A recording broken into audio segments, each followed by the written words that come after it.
Hey everyone, welcome back to The Explainer. I'm your mentor, and today we're not just scanning the headlines, we are actively decoding what's being called a massive recalibration of the Indian state. It's a packed edition with some truly brilliant system-level shifts, so let's just jump right in and break these concepts down together. Let me throw a kind of crazy question your way. Can a 33-kilometer wide stretch of water, way over in the Middle East, actually dictate whether a family sitting in Chennai can afford their monthly expenses? I mean, it sounds like a huge stretch, right? Well, let's dive into exactly how the Strait of Hormuz is intimately linked to your family's inflation levels and, of course, India's broader economy. Which brings us to our first section, the big picture, focusing on recalibration. The big theme tying everything together today is recalibration. Basically, the entire system is shifting gears after a really intense period of global turbulence. And we're seeing this adjustment across three main pillars. Economy-wise, we're stepping away from emergency gas curbs and moving towards supply normalization. Over in governance, the machinery is busy rehearsing for the absolute mammoth that is the 2027 census. And looking at foreign policy, with the PM in Indonesia and our deeper ties with Australia, we are moving way beyond the traditional three Cs, cricket, curry, and Commonwealth, and stepping into some heavy-duty defense and energy partnerships. Let's look at the actual mechanics of these shifts. Moving on to Section 2, the Hormuz dividend in energy. Let's unpack why this preliminary ceasefire agreement between the U.S. and Iran is acting as a massive economic stimulus for India right now. This is super relevant for your GS3 prep. Think of the Strait of Hormuz as the main water pipe connected to your house. India imports over 90% of its crude oil, right? So when that geopolitical pipe got clogged up, we had to pay a massive premium. We're talking prices shooting up to $114 a barrel. But now, thanks to a 14-point MOU that's essentially unclogging that pipe, we don't have to pay that premium anymore. Prices have plummeted to $86 a barrel. When the pipe flows freely, everyday costs drop. Makes total sense, for sure. And honestly, this perfectly illustrates a much larger macroeconomic concept. C. Rangarajan's editorial today hits the nail on the head. This drop in oil prices is absolutely vital. Why? Well, it stabilizes something called the implicit price deflator, or the IPD. Basically, by keeping inflation in check, it stabilizes our nominal growth. And that directly helps the government hit its 4.3% fiscal deficit target.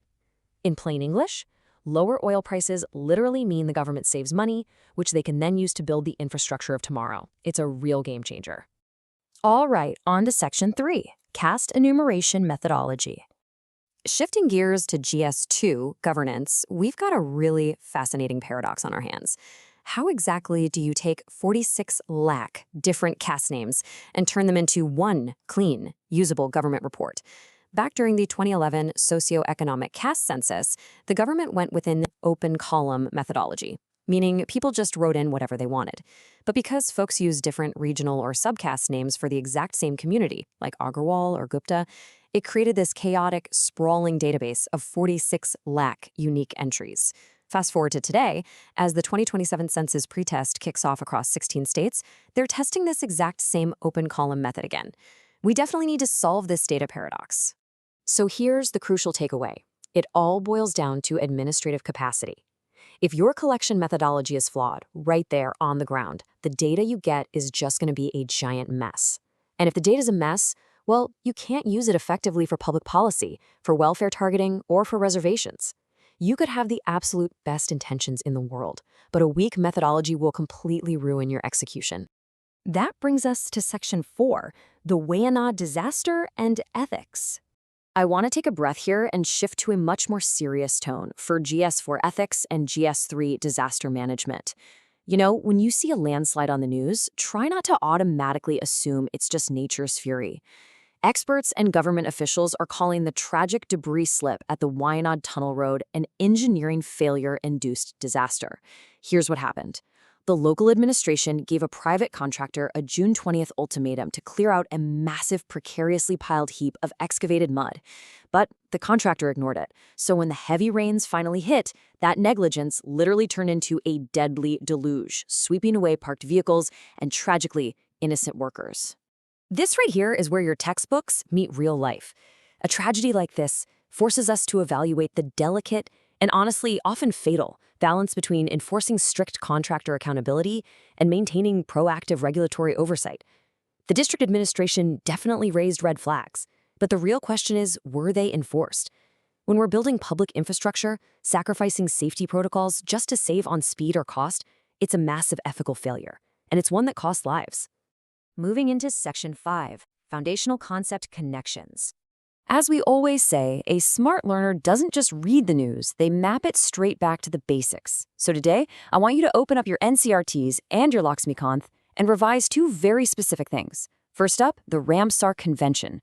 Right now, real estate developers in Chennai are challenging the 1-kilometer zone of influence around the Polychronai marshland. You need to understand exactly how wetlands are scientifically delineated. Second, take a close look at the Prohibition of Child Marriage Act of 2006. The Allahabad High Court just handed down a massive ruling stating that this secular law actually overrides personal religious laws when it comes to the age of puberty. Guys, this is a colossal point to use in any debate or essay you might write on the Uniform Civil Code. Definitely highlight that one. And finally, Section 6, today's actionable study plan. Before we wrap up today's explainer, let's turn all this theory into actual practice so you can maximize your retention. I want you to knock out these 3 exact steps today. Step 1. Read that Rangarajan editorial on the West Asian crisis. Honestly, it is absolute gold for your GS3 economy notes. Step 2. Review the newly released UDSI Plus education report. The data in there is incredible. It shows secondary school dropouts have fallen to just 7%, and 55% of teachers are now women. Those are fantastic stats to sprinkle right into your essays. And step 3, write out one practice answer on contractor accountability versus regulatory oversight, using the Wayanad tunnel disaster as your core case study. I'll leave you with this final thought today. Tucked away in the financial pages, there's this fascinating little note about how life insurance funds act as patient capital, just quietly, steadily supporting almost a quarter of India's national debt. You know, your success in this journey is exactly the same. It requires daily, patient, disciplined investments. You don't have to learn the whole syllabus in one day, but ask yourself, are you investing in doing the right things every single day so you can reap the compound interest of your discipline? Think about that for a bit. Stay curious, stay focused, and keep building your knowledge. I'll catch you in the next explainer.